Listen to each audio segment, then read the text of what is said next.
A paz do Senhor, Jade. Nós vamos começar mais um podcast. Nós temos um convidado especial hoje. O Rafael vai apresentar já já o nosso convidado. Mas antes, eu queria falar com vocês sobre os nossos patrocinadores, né? Vocês vão ter paciência comigo bem rapidinho. A Mercearia Zé Maria, temos orgulho em fazer parte do seu dia a dia. É ali na localidade de Maritacaca. Então, você é daquela localidade ali, daquela região de Maritacaca, pega ali Baixa Grande, Chapada, né? Até boa parte do Jorge. Você precisar, a Mercearia Zé Maria. Uma mercearia que ela é bem aconchegante, ela é assim, bem familiar, né? Então, se você é da região, confere lá a Mercearia Zé Maria. E também serviço cartoral, né? Você quer fazer aí escritura particular, venda de imóveis, promessa de compra e venda, doação, contrato de locação, contrato de arrendamento, declarações e qualquer outro serviço cartoral, pode procurar a mim e também pode procurar o cartório Zélia Mota, né? Que é o cartório do primeiro ofício de Itapajé. Você, jovem que está nos assistindo, está planejando casar, nós temos o melhor preço para você lá no cartório Zélia Mota, tá bom? E o irmão Rafael já vai apresentar aqui quem é o nosso convidado. Pessoal, Pai do Senhor, boa tarde a todos que estão acompanhando o nosso canal. Primeiro, a gente quer agradecer a todo mundo que está se inscrevendo, que está curtindo, que está comentando, certo? Isso é muito válido para a gente vê que está tendo um retorno, esse trabalho que a gente está fazendo do podcast. Agradecer aqui os nossos patrocinadores e hoje a gente está recebendo aqui o Dr. Cid Lira Braga, né? Nos dá a honra de estar conosco aqui no nosso podcast e aqui no Making Off, né? Eu já também lancei uma vez para colher um maduro e a gente já ganhou mais um patrocínio aqui, né? O escritório do Dr. Cid Lira Braga também vai ser um dos nossos patrocinadores aqui do nosso canal. Dr. Cid, Pai do Senhor, boa tarde. Pai do Senhor, Rafael, é uma satisfação estar aqui com vocês, Wesley, Pinheiro, muito obrigado aqui pelo convite.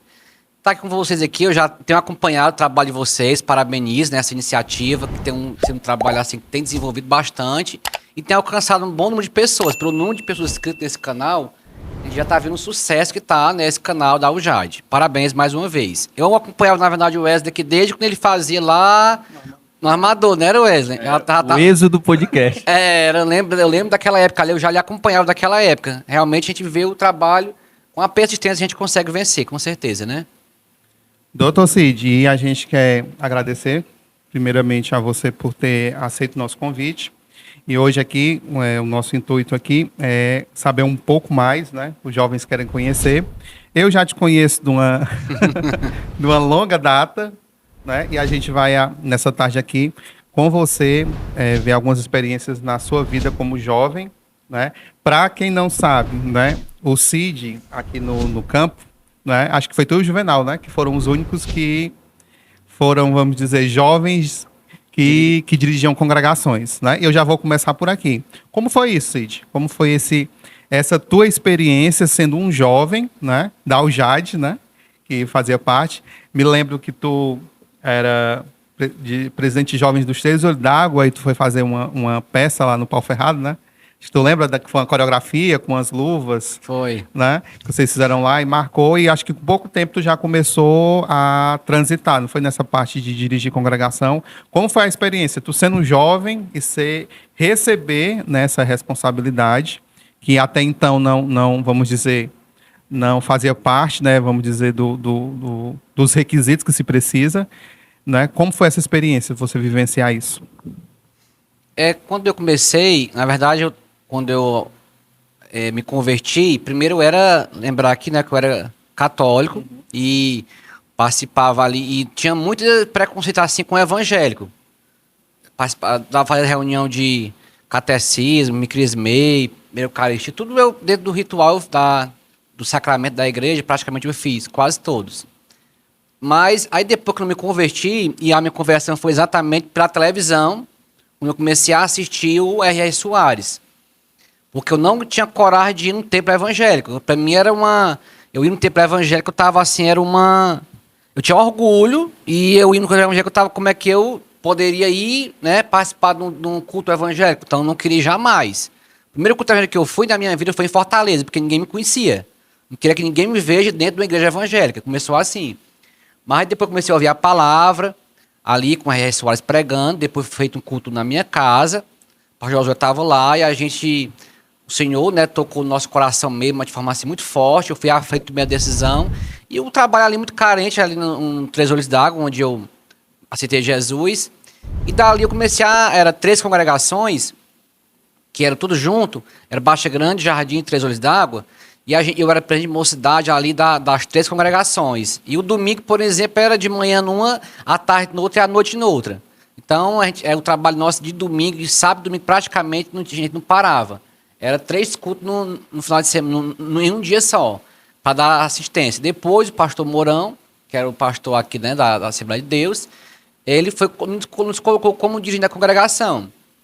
E como jovem, de fato, hoje a gente vê que é melhor a pessoa ser casada para dirigir a congregação, com certeza. Tem coisas que a gente só compreende depois que casa, né? Quando a gente é solteiro, a gente acha que não tem isso, que dá para fazer, mas casado é melhor, pela experiência que a pessoa tem situações que a gente só pode fazer quando a gente é casado, né? Aconselhamentos, até orientações para outros jovens. É bom que a gente já tenha passado por aquilo, para poder aconselhar, né? Então, tem situações que a experiência conta muito. Então, mas mesmo assim, mesmo sendo fazendo parte da mocidade ainda, mas foi uma experiência muito boa. Um desafio grande, né? Porque ali você tem a parte de ser dirigente, não é só o trabalho evangelístico, né? O trabalho de culto, mas também uma administração. Você tem que saber ser um bom administrador para poder ser um bom gestor, porque ser de congregação não é só evangelizar e levar a palavra, mas também tem que saber administrar ali aquela situação ali que é colocado para você. Mas assim, para mim foi uma experiência muito boa estar naquele desafio ali, e você foi uma das pessoas que me ajudou muito também naquela época, né? Sempre a gente tinha uma participação muito boa do Jovem do Pau Ferrado, cooperando conosco ali, fazendo cruzadas, e foi uma experiência assim, que só tem memórias boas daquele período. E você falou que você era da Igreja Católica, e tu foi o primeiro que se converteu da tua casa. Como foi que a tua família recebeu a notícia, assim? Pronto, quem primeiro tomou a decisão foi eu e a minha mãe.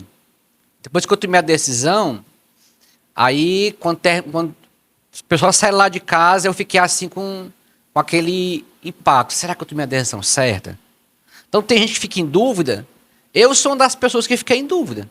Não foi aquele que o que se coloca muitas vezes é que a pessoa tomou a decisão e pronto, tem certeza. Não, eu não tinha certeza, não. Embora já tivesse a convicção racional, que era aquilo mesmo, mas ainda tinha uma questão ainda, tem muitas barreiras que a pessoa precisa quebrar para a pessoa ir, né, tá mesmo naquele caminho. Por isso que o discipulado é uma tarefa tão difícil. Porque quem me discipulou na época foi o irmão Mardônio, que ele era praticamente analfabeto. E eu já tinha, assim, conhecimento, buscava sempre compreender mais as coisas, e tinha coisa que eu perguntava que ele não sabia. Eu me lembro demais que ele pegava um violão, tocava ali um zine, aquilo não tocava muito, e com muito cuidado, ele não me deixava, não me soltava. Estava sempre ali comigo, me aconselhando, e mesmo que fosse longe, mas ele ia para lá, para onde eu estava, e me discipulava. Então, esse discipulado que ele fez comigo foi, assim, determinante para firmar meus passos. Porque muita coisa ainda precisou depois ser rompida para eu poder compreender, porque é difícil. Eu também estava envolvido na renovação carismática católica. Então, estava, assim, muito enraizada essa doutrina, e que foi uma dificuldade para eu poder compreender a questão realmente do evangelho. Ou seja, tu já estava praticamente caminhando para ser um padre, né? Vamos dizer. Exatamente, era o que as pessoas diziam, né? Esse aí vai ser padre. E até passar pela minha cabeça mesmo essa ideia. Não vou dizer que eu tenho esse sonho de ser padre, né? Mas passar pela minha cabeça a ideia de ser padre. Até porque na minha casa era um lugar de acolhimento, de padre, de freira, do bispo, de tapipoca. Então, assim, era uma relação muito grande que eu tinha com a igreja mesmo, sabe? Principalmente ele era dentro da minha casa, dentro da minha cozinha lá de casa, sabe? Dormia lá em casa, almoçava, jantava, então fui coroinha, né? Fui coroinha também, então tinha, assim, uma relação muito forte com esse movimento. Tu praticamente foi igual ao irmão Manuel Henrique, né? O irmão Manuel Henrique foi de dentro do seminário que ele foi, Foi tirado, né? tirado, né? E tu já estava nos preparativos para... Tava. E assim, a tua família, como teu pai, assim, como foi que eles... Na verdade, quem começou primeiro a ouvir a palavra foi o pai. Porque ele ficava ouvindo ali os cultos pela televisão e eu não gostava de ouvir, não gostava. Ah, isso é coisa de crente, é coisa de protestante, isso é coisa é coisa de Lutero. Não, isso eu não vou nem ouvir, né? Ele ouvia, ele não tinha muita convicção assim de... Aí ele ficava ouvindo e eu passava ali na sala e ficava, de vez em quando eu parava para olhar o que ele estava escutando. Nessas paradas de ouvir a palavra, né? Aí a palavra é poderosa, aí eu comecei a ouvir que aquilo me sobe, não é isso aí não. Aí não estão falando de Maria aí não estão falando de Lutero aí não estão falando de... Quer dizer, aí eu comecei a ver que não era aquilo que eu imaginava que estava sendo falado. Então isso ali foi uma primeiras barreiras foram quebradas e eu comecei a parar para ouvir realmente ali a palavra.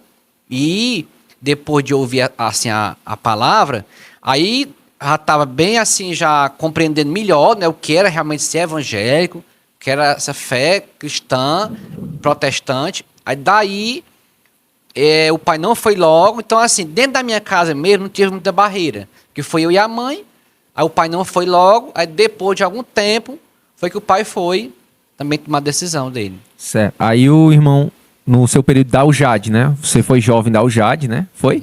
Foi, né? Como foi aquele momento que você teve que conciliar os seus estudos, né? Que eu acho que é um desafio para todo jovem. Acho que os jovens, eles têm assim, uma vida na igreja até um certo ponto. Aí quando chega ali depois de um terceiro ano, todo jovem, o mundo dele desaba e ele pensa assim, o que é que eu vou fazer da minha vida agora, né? Tem muitos jovens que estão nos assistindo que eles passam por isso, né? Tem gente que tá passando por isso exatamente agora, né? O que é que eu faço da minha vida agora? Como foi esse momento pro irmão, assim, conciliar a igreja com a dúvida sobre o futuro, o que é que eu vou fazer, eu vou trabalhar em quê? Eu acho que essa é uma dúvida que tá no coração de muitos jovens, né? Muito bom, boa pergunta, Wesley. De fato, no ensino médio e no terceiro ano, principalmente, veio muita dúvida no meu coração. Principalmente, não foi só a questão, depois que eu tomei a decisão, aí veio aquela dúvida. Primeiro, na escola eu fiquei muito em dúvida, principalmente sobre a questão da evolucionismo, da teoria evolucionista, de Darwin. Isso aí me causava muita dúvida. Muita dúvida. Eu, de fato, às vezes eu ficava em dúvida, será que é que tá certo, o que não tá?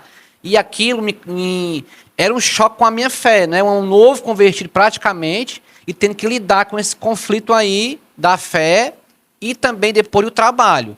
Mas assim, e depois também teve outras igrejas também que depois vieram vamos dizer, que eu quase também que eu ia para... Quase que eu ia ser um adventista.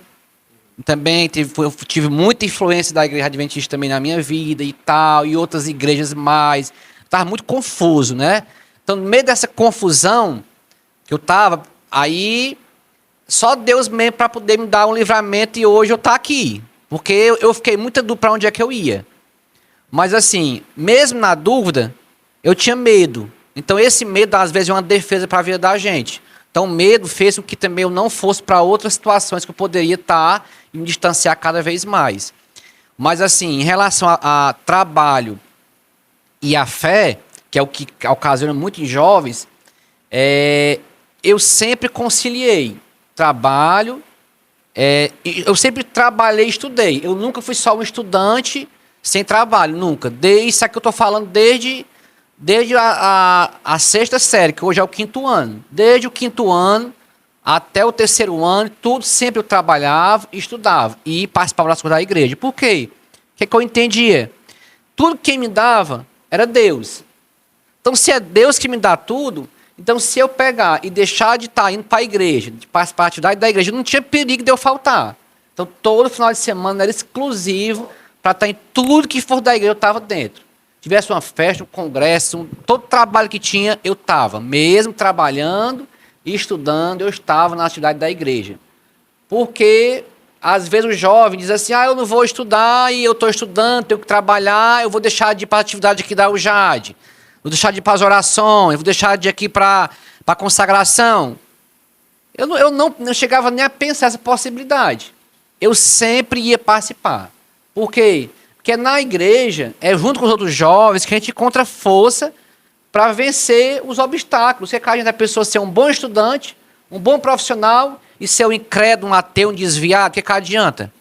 Né? Eu sempre pensei isso aí, é o que eu penso hoje, continuo pensando a mesma coisa e também penso para os meus filhos, né? Não adianta o que eu quero, não adianta ele se formar e ter um bem-sucedido financeiramente, profissionalmente e ser um ateu, ser um desigrejado. Então, para mim, isso aí, o sucesso da pessoa, em primeiro lugar, é temer a Deus, servir a Deus.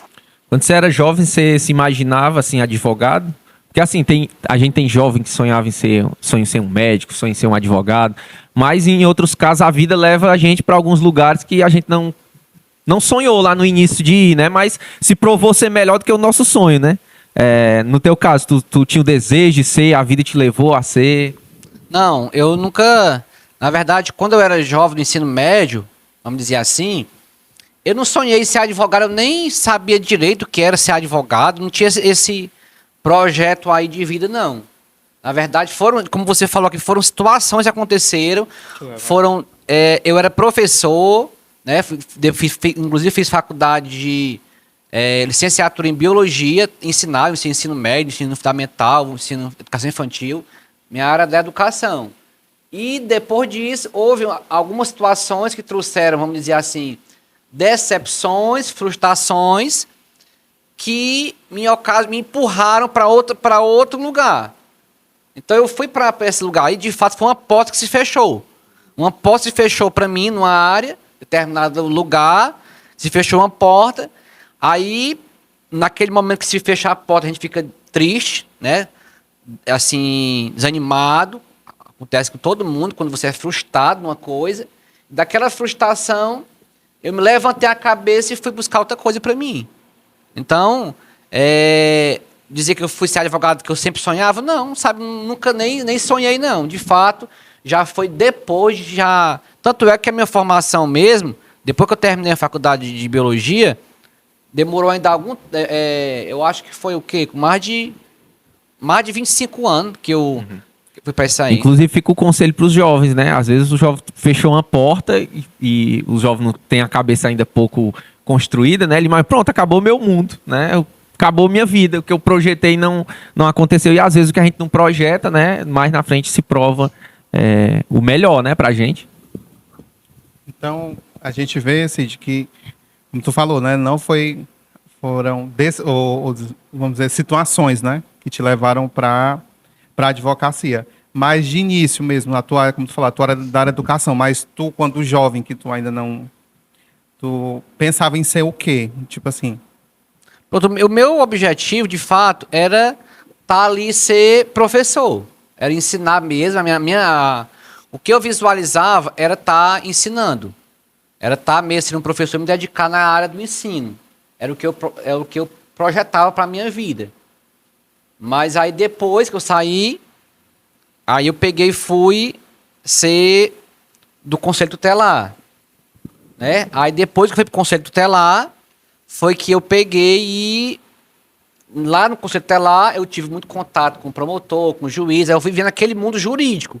Aquela situação ali me chamava a atenção. Aí eu tinha uma amizade com a promotora na época, né? E a promotora, aquilo ali me chamava a atenção, aquele meu jurídico me chamava muita atenção. Aí dali foi que eu quis realmente fazer uma faculdade de Direito.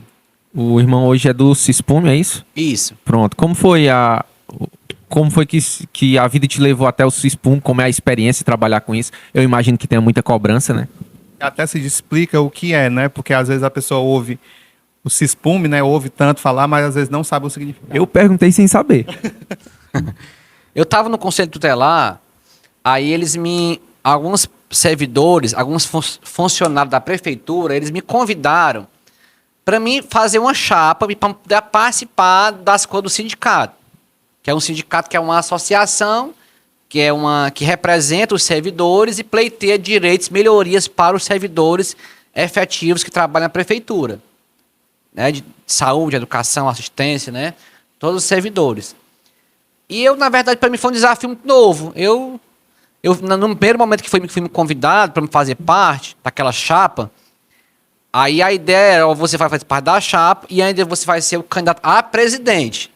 Então, para mim, tudo isso aí era uma coisa muito nova. Eu não sabia nem direito o que era, nem participava muito bem das atividades, era filiado, mas não tinha muito assim, envolvimento. E me chamaram e as pessoas me incentivando, e até que eu peguei e resolvi participar. Aí eu eu estava no segundo mandato do Conselho Tutelar, aí fui e entrei no Sindicato dos Servidores. Aí participei da eleição bem acirrada, aí nós vencemos a eleição, aí estamos até hoje, né, já está com 13 mandatos sucessivos que a gente está participando do Sindicato dos Servidores. Mas o teu lado secular e no teu lado, vamos dizer, da igreja, nesse período tu ainda continuou dirigindo congregação ou não? Quando eu fui fazer faculdade de Direito, eu fiz ela em Fortaleza. Na época não existia ainda essa opção da pessoa fazer faculdade em Sobral. Não existia curso ainda de esses ônibus que levavam para a faculdade ali particular. Não existe essa possibilidade aí. Eu fiz faculdade de Direito foi através do Enem. Eu fiz o Enem, aí com a nota do Enem foi que eu me inscrevi na faculdade pelo ProUni. Então, assim, através da faculdade ali, aí eu morava em Fortaleza, na casa de uma tia minha, pegava 2 ônibus para ir para a faculdade, que ela morava ali em Caucaia. Então, eu passava muito tempo em Fortaleza, né? Fortaleza e Caucaia. Aí, nessa época, eu não estava de congregação, né? Por conta que eu estava morando, eu passava boa parte do tempo lá.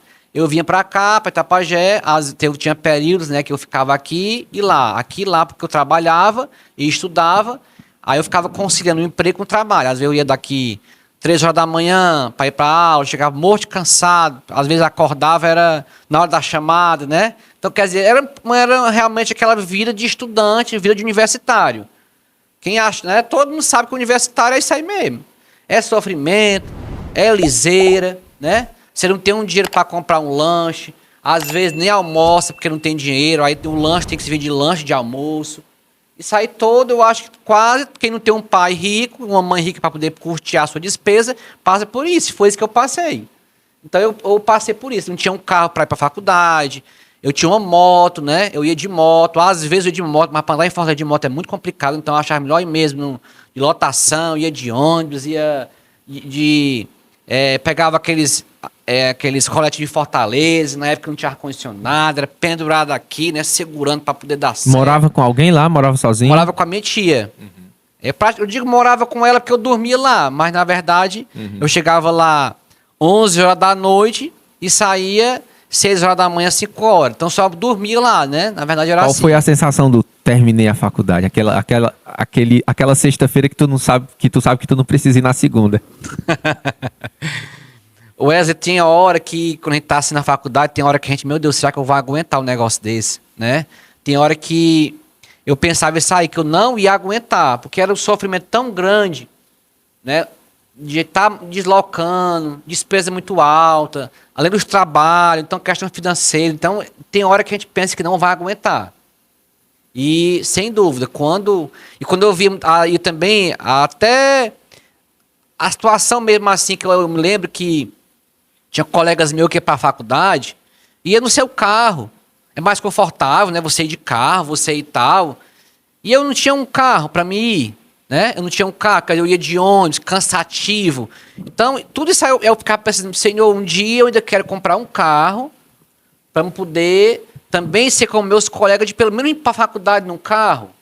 Então, hoje eu ando num carro e fico me lembrando da época que eu tinha um sonho de querer comprar um carro para poder andar, que é muito mais confortável, né? Comprar uma moto assim melhor. Então são coisas que eu lembro que eu passava, que hoje a gente está usufruindo um pouco melhor daquilo que a gente no passado sacrificou.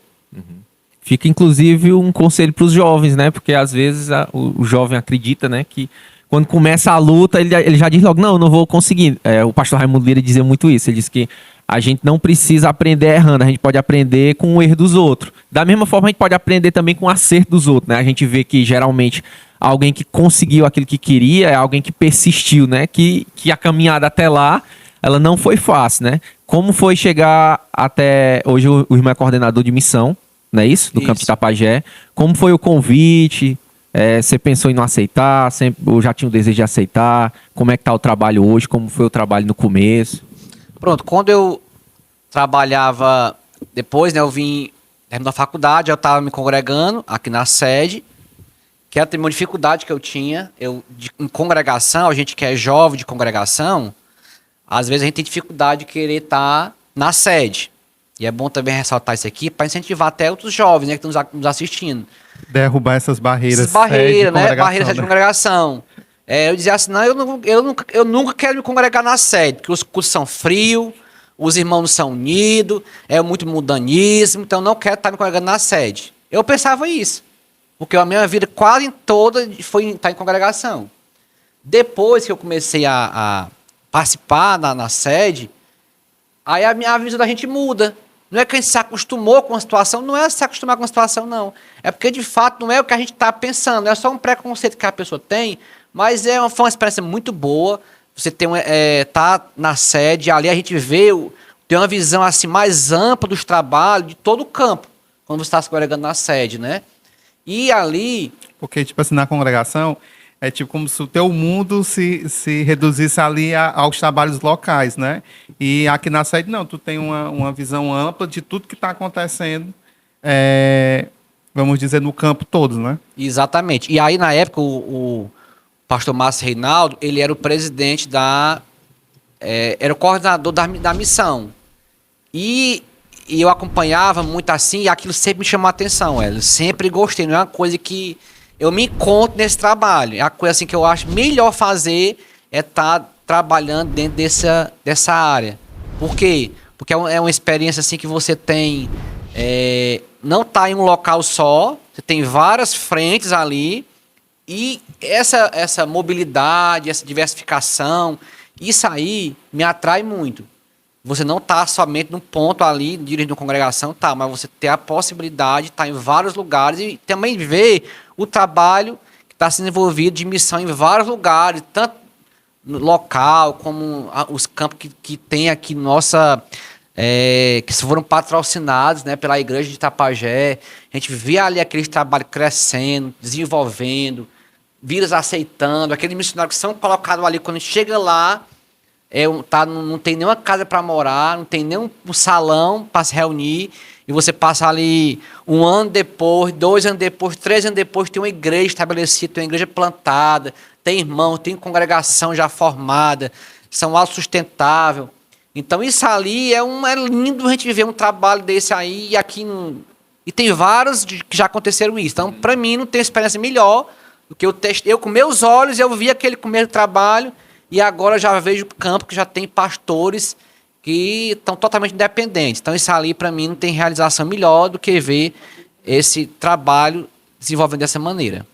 Cid, e hoje, como tu visita também os campos, pelo que tu falou no início, dá a entender que o pastor Mardoni foi como o teu pai na fé, né? E hoje, vamos dizer, quando ele foi enviado, né, para o primeiro campo dele, quando foram enviados aqui de Itapajé os primeiros, vamos dizer, missionários, né? Qual foi a tua sensação? Que um dia ele foi o teu pai na fé e agora tu estava como um líder também dele, né? E estava, vamos dizer, levando ele para um outro campo. Qual foi a tua sensação em ver que um dia ele estava te ensinando e agora tu, de certa forma, estava ajudando ele a trabalhar naquela área? De fato, a obra de Deus é dessa maneira, né? Sou muito grato mesmo a ele, porque ele foi que me deu assim os primeiros ensinamentos na fé.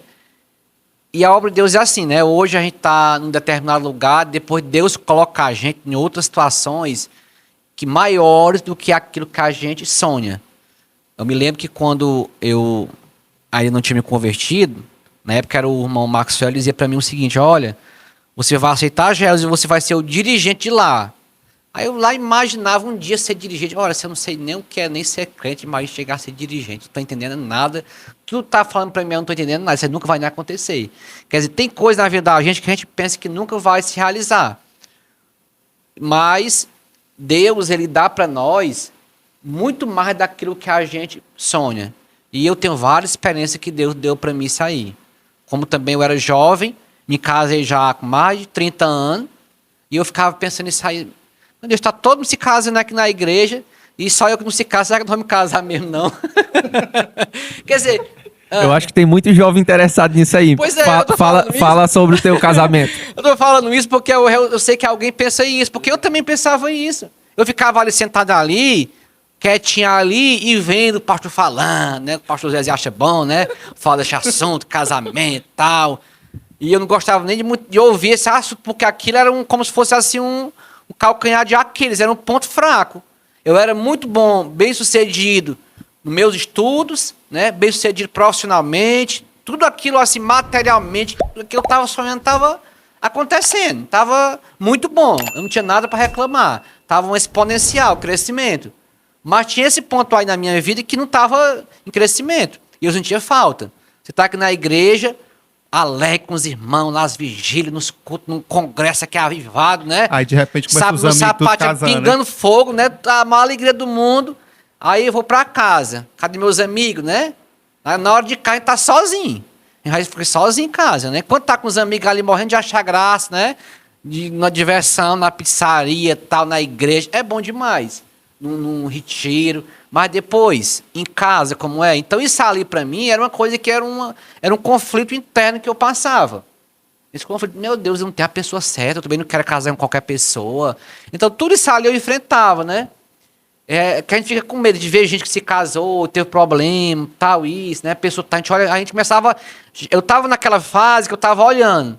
Será que ela dá pra mim? Será que não dá, né? Começava a se paquerar e eu tava procurando uma pessoa. E eu, não, aqui na Assembleia não dá, não. Eu acho que eu vou pra outra igreja, né? Aí eu comecei a frequentar outras igrejas também em busca disso aí. Eu não tô aqui agora, né? Aqui eu procurando, não. Eu vou aqui participar de alguma coisa de jovens em outras igrejas, sabe lá, assim, né? A minha varona tá em outra igreja aqui. Aí eu comecei a se procurar, porque eu tava realmente sentindo a falta de alguém para poder ser o meu par, né? Vamos dizer assim. E nessa procura aí é perigoso. Porque às vezes você tá querendo muito e é nessa hora que às vezes você pode se arriscar e a coisa não dá certo, né? Perigoso isso acontecer. Por isso que a gente tem nessa hora é saber o quê?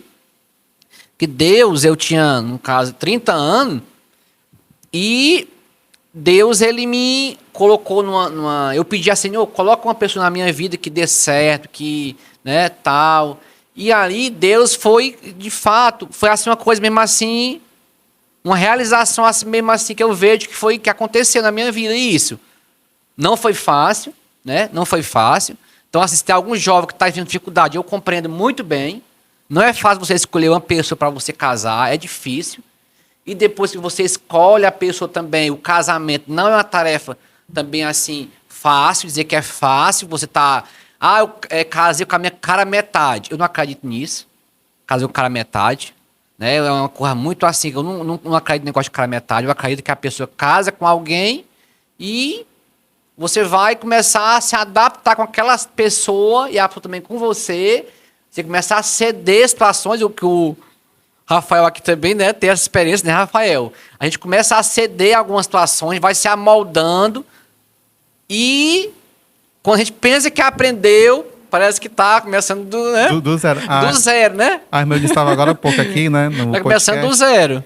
E aí eu até falei para ela, não lembro quem foi que citou essa frase, não sei se foi o Cláudio Duarte ou foi o José Gonçalves, mas ele disse uma frase assim, que não existe a pessoa certa no relacionamento. Você é que tem que ser a pessoa certa no relacionamento, né? Porque às vezes a gente até agora há pouco falou com a pastora, a pessoa romantiza, né, aquele homem, aquele príncipe que vai chegar no cavalo branco e às vezes não é, Às vezes se cria muito uma expectativa num relacionamento, achando que vai ser perfeito, e a gente vê que o relacionamento é uma construção. Cada dia, como tu falou, quando tu acha que a tua casa já está toda levantada, de repente tu vê que tem que começar tudo do zero.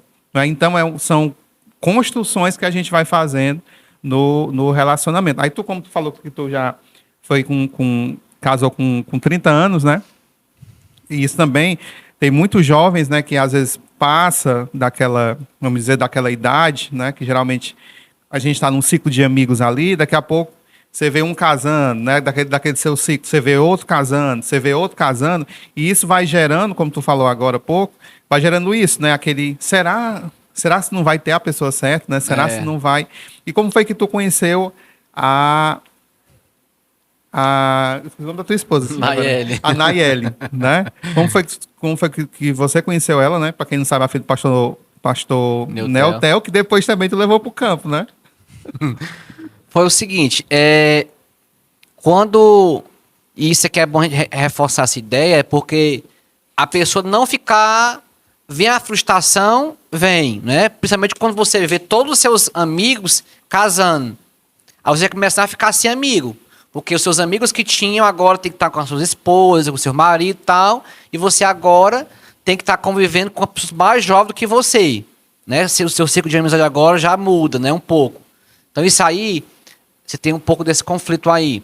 Mas é ter paciência mesmo, né? É ter paciência. Quando alguém dizia para mim ter paciência, eu ficava com raiva.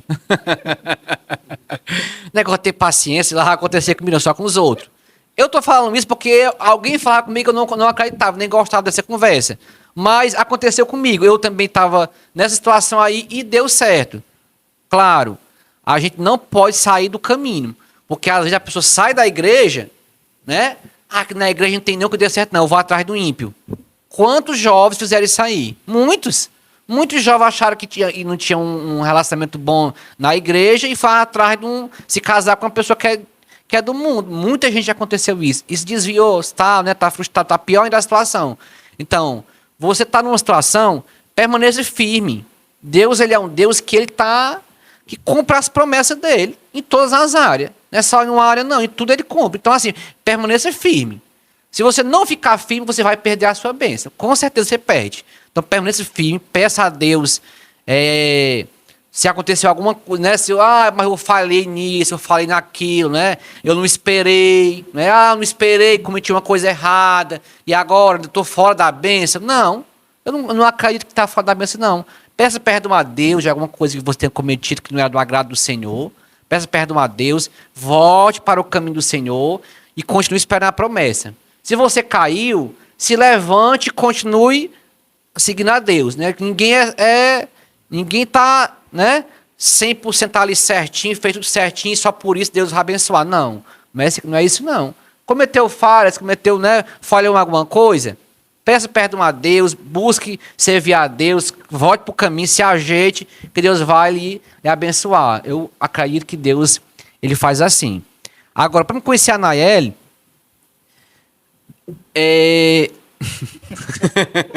até para me comentar aqui, é o seguinte, de fato, assim, vamos ver como é que eu começo, né, Rafael? Depois de começar. Numa das visitas, vamos começar por aqui, numa das visitas missionárias, eu estava visitando na época, era o pastor Eugênio, estava lá no campo de Betânia, depois do senador Pompeu. E na época, nós mudamos a rota. Vamos sair dessa rota aqui, vamos aproveitar e vamos também visitar o pastor Neutel. Não estava no planejamento de ir lá visitar ele. Nós estávamos visitar um missionário.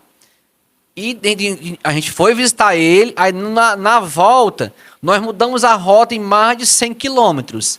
Olha como a mudança foi grande. Mudamos mais de 100 quilômetros e resolvemos também visitar o pastor Neutel. Que na verdade, na época, ele não estava mais nem na função de missionário, já era pastor, não estava mais dentro vamos dizer assim, da jurisdição da Secretaria de Missão. Pastor, ele, né, já era pastor e tal, não tinha mais nada a ver com a missão local. E a gente foi, mas mesmo assim, a gente foi lá visitar ele. E em visitar o pastor Neutel, aí eu fui visitar o pastor Neutel, e lá, estava lá a irmã Nayeli, né, estava lá, nesse dia ela tinha faltado a aula e estava lá em casa. Se ela não tivesse faltado aula, ela não estava em casa, né? Estava em casa. E na época eu até pensei que ela ia... Aí só que ela estava ainda... não teve nada, eu simplesmente visitei e eu comecei a ver... realmente essa menina, né? Aí eu comecei a ver ali vamos dizer assim, uma possibilidade. Eu não falei nada para ela, né? Falei nada para ela nem para ninguém, mas eu comecei a ver ali que poderia ter uma possibilidade. Porque quando a gente está paquerando, quando a gente tá, né, olhando assim, não tá no radar, né? Você começa a colocar aquela pessoa no seu radar, né? Não, isso ali já pode ser, eu posso dizendo que vai ser, mas é uma possibilidade. E dali, Aí as coisas começaram depois de algum tempo, né? Aí as coisas começaram a acontecer. Lá não pegava o telefone, aí o telefone, aliás, pegava, na verdade, era o telefone naquela anteninha. Era com antena. E depois que de algum tempo a gente começou a conversar e deu certo. E aí quando a gente tá namorando, a gente passa a noite toda conversando, né? Assim, né? E ela passa a noite toda pendurada aqui no telefone aqui. Conversar com o pastor Neltel foi tranquilo.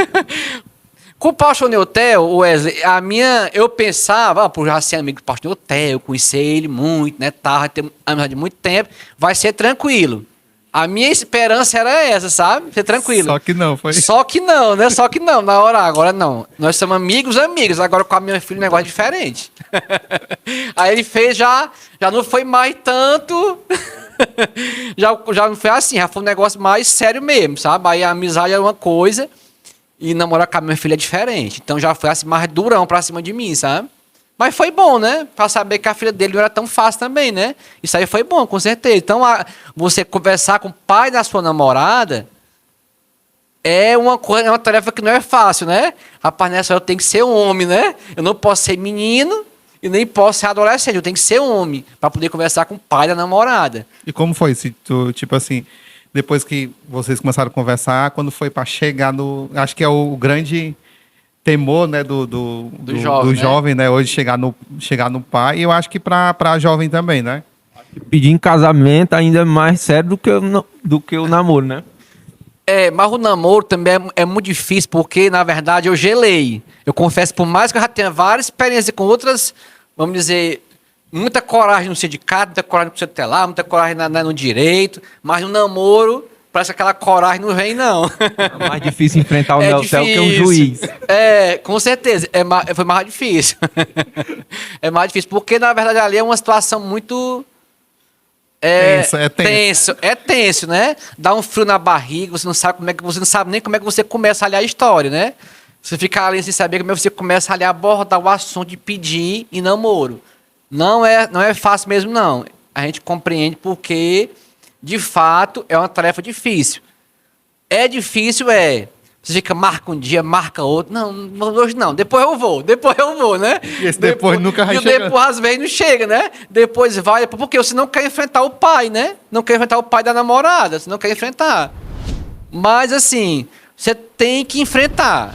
É difícil, dá medo, todo mundo passa por isso. Eu passei por isso, dá medo. Eu também. Tu também, né, Rafael? Enfrentou a avó, foi também. E eu foi 2 vezes que tive que pedir. Foi, né? Dá medo fazer isso, mas a gente tem que fazer. Por quê? Porque dá uma legalidade, né? Você fica namorando, entre aspas, aquele namoro assim, meio clandestino, vamos dizer assim. Quando você fala com o pai da namorada, você tem mais liberdade, assim, para poder chegar na casa, né? Para poder falar, para poder estar ali naquelas reuniões familiares. Você começa a se entrosar naquela família, porque na verdade é outra família que está se interagindo com a sua família também. Então você precisa ter essa iniciativa. Esse negócio de estar namorando, sem falar com o pai da namorada, isso aí não é aconselhável. E como foi o casamento e os filhos, né? Tu sonhava em ser pai, tu já imaginava, queria ser pai de menino, de menina. Pronto. E foi muito rápido, né? Quando eu comecei a namorar, já com a Nayeli, não é com a, né? Namorei a Nayeli, o que acontece? Eu comecei assim, eu tinha certeza que ali era para casamento mesmo. Aqui é casamento, já não tenho mais tempo para estar com namoro em dúvida, não. Eu já sabia, eu tinha convicção, agora é para casar mesmo. E quando eu falei para ela isso aí, né? Olha, é para casar, eu não quero mais estar namorando muito tempo. Até porque eu tinha saído de um namoro, eu estava com 5 anos de namoro. 5 anos já que eu estava namorando e aquele namoro que não vai para frente, não vai para trás e que, né? Quando terminar a faculdade, nós casa. Quando terminar, você fica marcando aquele laço temporal de casamento, mas na verdade você não casa. É só para poder adiar mais ainda aquela situação ali. Mas quando você tem uma convicção que é para casamento, pronto, não, agora já não é mais namoro, aqui é casamento. Tanto é que na nossa primeira conversa já falamos logo de casamento. Parecia assim uma coisa mesmo assim. De Deus mesmo. De Deus mesmo. E ela também confirmou comigo. Então, assim, não, também quero é casar. Então, pronto, então, eu também penso a mesma coisa. Não quero estar namorando nem um ano, não. É coisa para casamento mesmo de um ano. Tanto é que nós namoramos, casamos e noivado e casamento em 6 meses. Foi tipo igual o pastor, né? Foi 6 meses para que nós fizemos isso. Namoro, noivado e casamento. Foi 6 meses. E tudo assim já. E ela também, a gente confirmando e tudo. E depois de casar também, a gente também confirmou. Queria ter filho, porque às vezes também a esposa não quer ter filho logo, né? Mas ela também quis ter filho logo. E na verdade a gente pegou e de fato, ela também, a gente entrou nesse acordo para ter filho. E ela, não quero ter só um filho, não, eu quero ter mais de um. E eu também a mesma coisa. Então, assim, nesse ponto também a gente concordou. E graças a Deus, a gente tem 3 filhas, né? E que tem sido uma bênção. O jovem que namora 6 anos tá achando pouco tempo. Não, com certeza. Porque às vezes a pessoa fica adiando um compromisso, né? E aí, se de hoje tu tem 3 filhos, agora 3, né? 3 filhas. 3 filhas, né? Filhas, 3 meninas. Agora, recentemente, tua mulher também se formou, né? Na mesma área que você exerce. E aí, qual foi a sensação quando ela começou a trilhar o mesmo caminho que hoje você tá trilhando, né? E de certa forma, hoje, agora recentemente, não foi? Ela se formou. Foi. Né? Como foi essa experiência? Eu tinha, assim, muita... Porque o casamento tem vários, vamos dizer assim... Tem muitos pontos de diferença, né? São duas famílias, né? 2 criações que são diferentes. Então, tem vários pontos que são diferentes do marido e da mulher. Então, para dar certo, tem muita coisa que a gente tem que ceder. E um dos pontos, assim, que eu também pensava era... Você vai fazer uma faculdade, você faz uma faculdade em outra área, né? Aí a gente tá conversando aqui em casa, né? Imagina que ela tá na área da saúde e eu aqui na área do direito. Ela tá se formando, aí ela vai falar só de cor de saúde. E eu ali cor de direito. Quer dizer, o que são assuntos que não vão combinar, né? Não combinam. Então, para mim foi muito bom ela também querer fazer direito. Por quê? Porque ela tá estudando uma coisa que eu já estudei, que eu conheço. E ela está em casa conversando um assunto que a gente conversa de uma coisa que a gente se entende nesse assunto, sabe? Então, para mim, eu acho muito bom. Às vezes, em casa mesmo, ela está falando uma coisa que a gente está debatendo um assunto que concilia aquela conversa. Então, isso é muito bom. Então, para mim também foi um ponto muito bom, foi ela também querer fazer faculdade de Direito. E é uma coisa assim boa para nós, sabe? Para nós dois. A gente se ajuda, né? Uma ajuda mútua. E o que é que o irmão planeja assim pro futuro, né? Porque o ser humano, ele tem isso, né? O ser humano, olha, eu quero isso aqui, quando tu conquista isso aqui, você quer sempre dar um passo à frente, né? E isso é bom, né? Isso é louvável. Qual é o próximo passo, assim, que você vê pra tua vida, assim, na igreja, na vida secular, na vida familiar? Por quê? Por que eu fiz essa pergunta? Porque tem jovem que tá doido para dar o primeiro passo e às vezes a gente olha lá pro final e parece tão impossível, né? Quando tu olha pro final, eu quero conquistar aquilo ali, mas tu não deu nem o primeiro passo ainda, né? Nem o primeiro. Então, até para os jovens que estão nos ouvindo, né? Um incentivo para eles assim, vai ser difícil, vai, mas dá o primeiro passo, né? Isso mesmo. E quando nós casamos, ainda falando aqui no primeiro passo, a gente foi morar num apartamento que só tinha um quarto, uma sala e uma cozinhazinha bem apertadinha e um banheiro. Pronto, era isso aí, resumindo, onde a gente morava era assim. E uma gata, né? A Nelly gostava de dizer, a gata era como se fosse uma companhia, porque a pessoa quando se casa, com pouco tempo de casamento, a pessoa fica, no primeiro momento tem aquela euforia, tal, casou, né? Muito bom. Mas depois, de algum tempo, você começa a sentir assim, como se fosse sozinho. Né? O casamento se completa, mas falta como se faltasse um filho. Um dos cônjuges sai para trabalhar, a outra pessoa fica. Pronto. Ela vem de uma família que tem muitos irmãos, né? Exatamente, isso mesmo, Wesley. Aí você acaba sentindo espaço o dia todo em sol, né? O marido tá o dia todo de fora. Então a gata era uma companhia. Era como se fosse assim, a nossa filha, né? Eu não gosto muito de usar esse termo para animal, mas era aquela companhia ali dentro de casa, né? Aí depois a gente foi quando teve o primeiro filho, a gente conseguiu, né, se mudar de casa para uma casa maior. Agora, com 3 filhos, já estamos numa casa maior ainda. Quer dizer, mas tudo é uma construção. Hoje a gente está numa situação, né, vamos dizer assim, mas é como você falou, você começa, né, num apartamento assim, bem estreitinho que não cabe uma visita. Era assim lá em casa. Eu lembro que a minha sogra dizia assim, aqui não cabe nem na nossa família, que é grande demais, não cabe não. Se tiver os em cima, eu tenho que descer. Porque não cabe todo mundo dentro da tua casa, Cid. Era mais ou menos assim mesmo. Então, só que aí com o tempo, a gente vai se adaptando, vai conseguindo trabalhando, as coisas vão melhorando, você vai conseguindo construir ali a sua vida. Então, tudo é uma construção. Se você está frustrado, eu queria casar, eu quero isso, mas não tenho condição, né? Mas, assim, se você não der o primeiro passo, como ele falou aqui, der o primeiro passo, você não sonhar e batalhar com aquilo ali, você não vai para lugar nenhum. E você também não vai olhar para alguém que está numa situação ali, mas fulano já está bem de vida, já está assim. Ora, aquele também começou também sem ter nada. Com certeza. Sem nada. Até o que eu ia perguntar agora, que às vezes tu olha, por exemplo, olha para ti hoje, né? Vamos dizer, bem sucedido, com teu escritório e tudo. Aí tu assim, o Cid, tipo assim, vive no bom e do melhor. Mas não viu o teu passado, o sofrimento que tu teve para tu conquistar todas essas coisas. E às vezes, como tu falou agora, as pessoas olham para a pessoa assim e se frustram, às vezes, porque não consegue. Mas às vezes não faz o esforço para correr atrás dos seus sonhos, né? Isso mesmo, Rafael.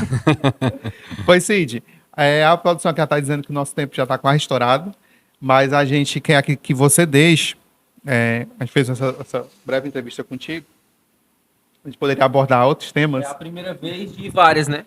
Com certeza. Porque hoje a gente está fazendo essa primeira entrevista contigo, mas eu queria que você deixasse aqui como conselho para os nossos jovens, apesar, com tudo que a gente ouviu aqui, foi muito proveitoso essa tua experiência de vida, porque às vezes a gente vê as pessoas aqui na igreja, aí, fulano de tal é assim, mas nos podcasts a gente vai conhecendo um pouco a mais da pessoa. E eu queria que você deixasse aqui para os jovens da UJAD, né, um conselho para eles, que tem muitos dos nossos jovens hoje que estão atrás dos seus sonhos, batalhando pelos seus sonhos, né, estão aí fazendo faculdade ou vão fazer ainda faculdade, né, querem casar também, constituir família. Que você deixa aqui um conselho para os nossos jovens. Ser pregador, né, porque eu acho que é o sonho de todos hoje, ter uma boa vida, né? E também conciliar também com a vida na igreja, né? Que você deixa aqui o conselho para os nossos jovens. Pronto, nosso conselho é de fato a pessoa ser persistente, não somente ser talentoso, porque tem muitas pessoas que são talentosas, confiam no talento e relaxa. Acha que vai ter uma sorte, né? Vai cair do céu, alguma coisa vai receber. Não é isso. Então tem que ter esforço, né? Tem que ter esforço e, sobretudo, temer a Deus. Você vai fazer uma faculdade, lá vai ter um professor ateu, que vai lhe xingar, que vai lhe discriminar porque você é crente. Eu passei por isso aí. Todo mundo que está na faculdade passa por isso. Não é só você que está passando por isso. Mas eu passei por isso. E agora eu não aguentei porque eu passei por isso. Todo mundo passa por isso aí. Todo mundo passa por liseira. Todo mundo passa por frustração, decepção amorosa, todo mundo passa por não na cara, vai atrás do namoro, a menina não quer. Eu passei por isso, né? Atrás do namorado, a menina, não quero namorar, não quero não. A desculpa que dá é que não... eu tô muito nova pra namorar. A pessoa diz assim, vai lá, o máximo que ela vai dizer é não. Chega lá, tu ouve um livro. Exatamente. Eu passei, ganhei não na cara, não de emprego, não de várias coisas, né? De emprego, de faculdade, de colega, de vários não já ganhei na vida. Vários, né? Não é por isso aí que eu tô frustrado, decepcionado, amargurado. Não. É por isso aí não. Então, assim, mesmo com o não que a gente ganha, na hora a gente fica abatido, mas se levanta e continua para frente. Claro, sempre temendo a Deus e buscando a direção de Deus. Sem Deus, a gente não vai para lugar nenhum. Tudo tem que estar buscando servir a Deus. Se desculpa de estar trabalhando, estar estudando, não pode estar nas coisas da igreja, é mentira. É mentira sua. Mentira. Por quê? Porque eu também já fui jovem e também já passei por isso aí. E também trabalhei, estudei, sofri que só, mas eu sempre tinha um tempo em estar ali na igreja. Porque se a gente não estiver na igreja, não tinha alimento na fé da gente se desvia. E aí vai ser um desviado aí, né? Como é que Deus vai te abençoar um indivíduo morrendo de preguiça não quer vir para a igreja? Como é que Deus vai abençoar uma pessoa dessa, né? Então, assim, para mim poder ser abençoado, eu também tenho que ser grato a Deus. E ser grato a Deus, no mínimo, eu estar me congregando e buscando ajudar a servir ao reino de Deus. Pronto. Pessoal, recebemos aqui Dr. Cid, né? A gente quer agradecer aqui, em nome da UJAD, a sua participação aqui. Como a gente falou, é uma das muitas que virão. Depois a gente pode abranger a sua área que você exerce. E a gente quer agradecer aqui a todos vocês que estão se inscrevendo no canal. A gente está com uma meta de batermos os 1.000 inscritos. Estamos já chegando nos 800, falta só 200. E com a sua ajuda vai dar tudo certo, tá bom? Nosso muito obrigado. E o final é com... A paz do Senhor, Jade. Tchau.